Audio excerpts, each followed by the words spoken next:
బిడ్డ ఇలా మేము ఆత్మ గౌరవంతో బతుకుతున్నాం బిడ్డ, మా పెద్ద కొడుకు ఇలా 1000 రూపాయలు పంపించిన బిడ్డ అని చెప్పేసి మురిసిపోతున్నటువంటి అమ్మల కళ్ళల్లో ఆనందాన్ని నింపినట్టుగానే ఇవాళ గర్భంతో ఉన్నటువంటి ఆడబిడ్డలకు కడుపు నిండా అన్నం పెట్టి, కోడి గుడ్డు పెట్టి, గిలాసడు పాలు పోసి సొంత తోబుట్టులాగా చూసుకుంటున్నటువంటి మన నేత, మన ముఖ్యమంత్రి కేసీఆర్ గారు ఇవాళ పిల్లల కంట్రోల్ బియ్యం కోసం కళ్ళల్లా ఒత్తులు వేసుకొని సంచి పట్టుకొని వచ్చిపోయే లారీకి ఎదురు చూసినటువంటి ప్రజల కోసం ఇవాళ 6 కిలోల బియ్యం ఇచ్చి ఇలా మన కళ్ళంలో మెతుకులైనటువంటి సందర్భాన్ని మనం మర్చిపోగలుగుతామా?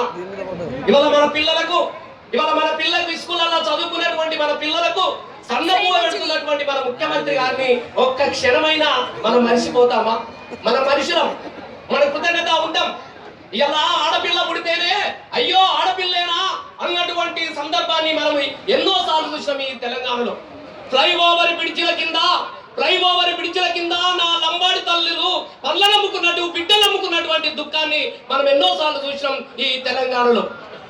ఇవల్ల ఆడబిడ్డ పుడితే మా లక్ష్మమ్మ పుట్టిందని చెప్పేసి గుండెలు కత్తుకుంటున్నటువంటి తల్లిదండ్రులకు భరోసానిచ్చినటువంటి మన నేత ముఖ్యమంత్రి కేసీఆర్ గారు ఇవాళ కళ్యాణ లక్ష్మి ద్వారా 51,000 కట్నం వేస్తూ నేనున్నాను, మీ పిల్లలకు నేనున్నాను అన్నట్టు భరోసానిచ్చినటువంటి ముఖ్యమంత్రి గారికి మా ఆడబిడ్డ కృతజ్ఞతలు తెలియజేస్తుంది. ఇప్పుడు మనం అందరం విందాం.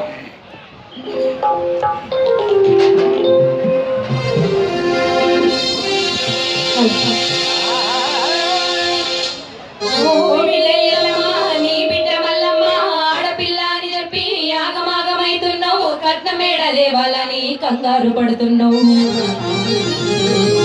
కేసీఆర్ సారథ్యే తెలంగాణ రేడిచ్చే, ప్రభుత్వాన్ని గెలిపించే, పథకాలెన్నో పెట్టే, ఆడపిల్ల పెళ్లికి ఆదుకోబట్టే.